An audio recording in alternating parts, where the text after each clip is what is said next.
Hello everyone, welcome back to my channel. आज हम MTPs medical termination of pregnancy के बारे में पढ़ेंगे।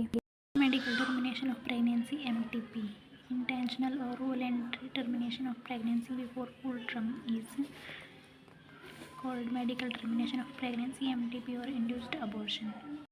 Medical termination of pregnancy intentional जानबूझकर या वॉलंटरी किसी हादसे से हो जाना, अपने आप प्रेगनेंसी का ख़त्म हो जाना, प्रेगनेंसी के 9 मंथ से पहले प्रेगनेंसी को टर्मिनेट करा देना, वो मेडिकल टर्मिनेशन ऑफ प्रेगनेंसी या इंड्यूस्ड अबॉर्शन कहलाता है।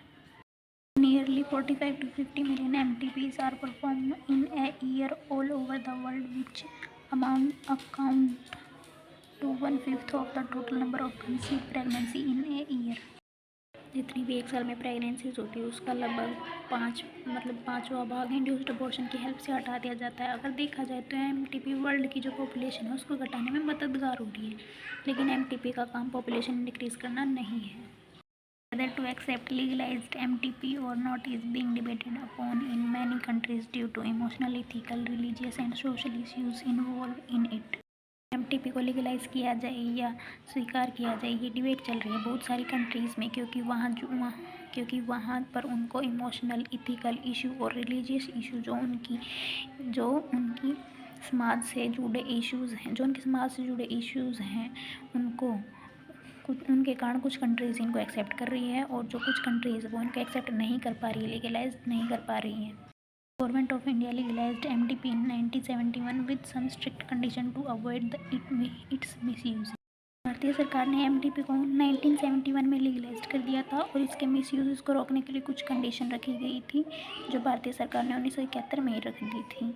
और ये जो रिस्ट्रिक्शन थी, restrictions are all the more important to check indiscriminate and illegal female feticide which are reported to be high in India।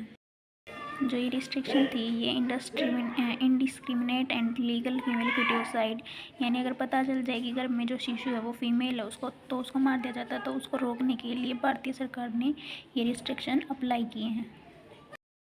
Obviously, the answer is to get rid of unwanted pregnancy either due to casual unprotected intercourse or failure of the contraceptive used during coitus or rapes।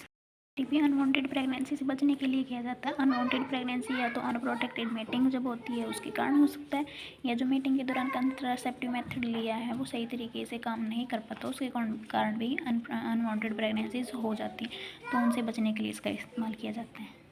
We are also essential certain cases where continuation of the pregnancy could be harmful, even fatal, either to mother or to the fetus or both। एमटीपीज उन cases में भी करवाई जाती है जब fetal high हो या तो वो शिशु के लिए नुकसानदायी हो या फिर वो मदर के लिए नुकसानदायी हो, तो इन केसेस में भी एमटीपी का यूज़ किया जाता है। MTP are considered relatively safe during the first trimester upon 12 week of pregnancy. जो एमटीपी का एक सेफ पीरियड है वो फर्स्ट ट्राइमेस्टर यानी 12 वीक्स 3 मंथ तक हो जाता है। जो एमटीपीज़ हैं, जो अबॉर्शन है वो करवाना सेफ रहता है इन 3 मंथ्स के अंदर। Trimester abortion over much more risk. One disturbing trend observed is that a majority of the MTPs are performing illegally by unqualified quacks, which are not only unsafe but could fatal too। जो second trimester यानी जो उससे लेके तीसरे महीने से लेके छठे महीने तक के बीच में जो अबॉर्शन कराया जाता है उनमें रिस्क होता है। उनमें या तो फिटस की या मदर की जो लाइफ होती है उसको खतरा हो सकता है। और जो एक डिस्टर्बिंग ट्रेंड यानी कि जो एक परेशान करने वाला जो कार्य चल रहा है वो ये है कि ज़्यादातर जो एमटीपी है वो इलीगली की जा रही है या अनक्वालिफाइड डॉक्टर्स के द्वारा की जा रही है, जो अनसेफ है और जान के लिए भी खतरा है। Another dangerous trend is the misuse of amniocentesis determining the sex of unborn child। और एक दूसरा डेंजरस ट्रेंड ये है कि जो हमने एमनियोसेंटेसिस पढ़ा है उसका गलत इस्तेमाल जो अनबॉर्न बेबी है उसके सेक्स को डिटरमाइन करने के लिए किया जाता है। Frequently, if the fetus is found to be female, it followed by MTP. This is totally against which is legalized। Such practice should be avoided because these are dangerous both of the young mother and the fetus। MTP यानी amniocentesis ये जो practice है इसको avoid करना चाहिए, इससे दूर रहना चाहिए, क्योंकि ये जो यंग मदर और जो फीटस है दोनों के लिए बहुत ज़्यादा ख़तरनाक है। इसकी काउंसलिंग होनी चाहिए या नहीं, लोगों को इसको बताना चाहिए, इसके बारे में अवेयर करना चाहिए।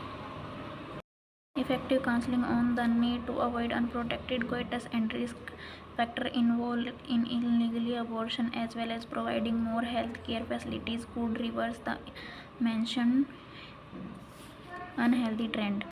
इसकी काउंसलिंग होनी चाहिए, यानी लोगों को बताया जाना चाहिए, इसके बारे में अवेयर किया जाना चाहिए। अनप्रोटेक्टेड कोइटस से बचे जो इसके रिस्क फैक्टर हैं, इलीगली अबॉर्शन के जो खतरनाक फैक्टर हो सकते हैं, उनसे कैसे बचा जाए और लोगों को हेल्थ फैसिलिटीज़ कैसे प्रोवाइड करानी चाहिए।